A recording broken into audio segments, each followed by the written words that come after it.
Вот я хочу, Сергей, чтобы вы... Давайте сразу и поговорим об этом. Да? Уже и президент говорил неоднократно, что это была ошибка, что не было Крымско-татарской автономии, была это АРК, фактически русская, российская, отданная на откуп местным элитам. Они готовили аннексию, они по сигналу там сработали и так далее.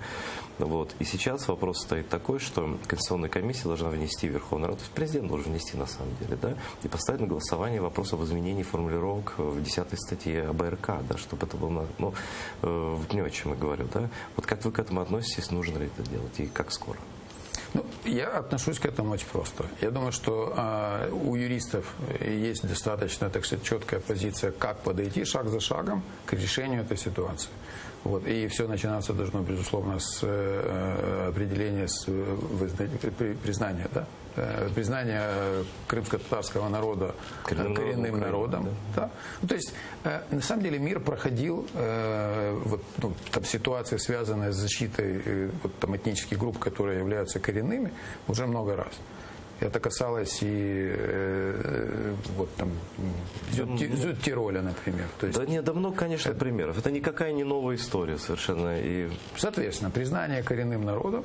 Вот. И дальше, я думаю, что вопрос о крымско-татарской автономии – это вопрос, который должен быть решен, безусловно. И народ, который умудрился уцелеть, несмотря на то, что его там, начиная от Екатерины, пытались уничтожить.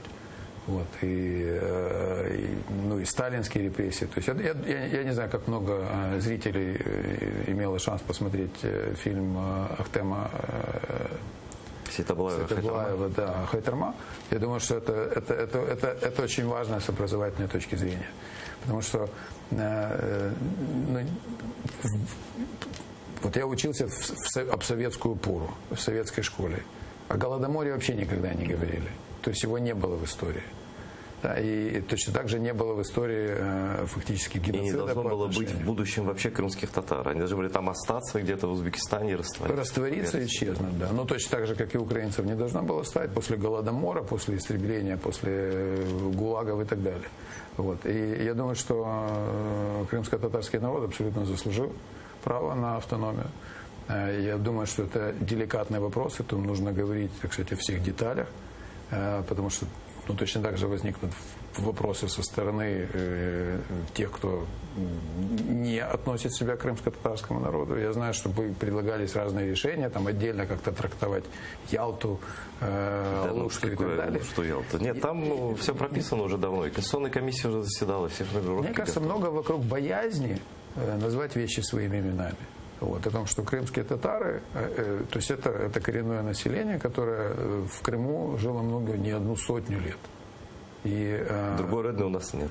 Совершенно верно. И это должно быть определено официально, и иного пути, я думаю, не существует.